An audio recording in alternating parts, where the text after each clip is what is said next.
एक दिन अहमद और अमन के उम्मी अबू ने जंगल में सैर को जाने का प्रोग्राम बनाया। अगले दिन जंगल पहुंचकर उन्होंने खेमे लगाए और सब जंगल में सैर करने लगे। उन्होंने किस्म किस्म के फलदार दरख्त, खूबसूरत फूल और बेलें देखी। वहां पर उन्हें तीतर, कोयल, फाख्ता और आदाद वगैरह भी देखने को मिले। शाम हुई तो वो सब अपने खेमों की तरफ वापस लौट आए और आग जलाकर खाना पकाया गया। खाने के बाद वो सब खेमे में चले गए। अमन और अहमद को नींद नहीं आ रही थी।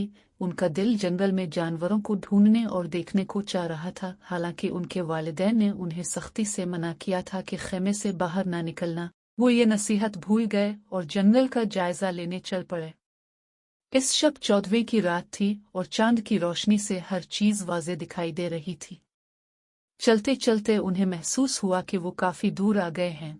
उन्होंने वापस जाना चाहा तो उन्हें याद न रहा कि वो कहाँ से आए थे, इसलिए वो एक दरख्त के कटे हुए तने पर बैठ गए। कुछ दूर उन्हें रोशनी सी नजर आई। वो एक झोंपड़ी थी। दोनों इसी तरफ चल दिए। उन्होंने दरवाजे पर दस्तक दी तो थोड़ी देर बाद एक बुजुर्ग बाहर आए। बच्चों ने उन्हें सलाम किया। अस्सलाम अलैकुम दादाजी, हम रास्ता भटक गए, क्या आप हमारी मदद करेंगे?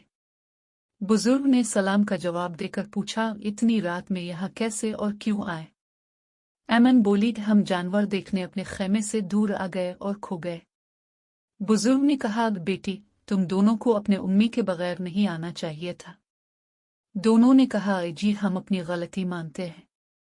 बुजुर्ग ने कहा, लाओ मैं तुम दोनों को तुम्हारे वालिदैन के पास ले जाऊं।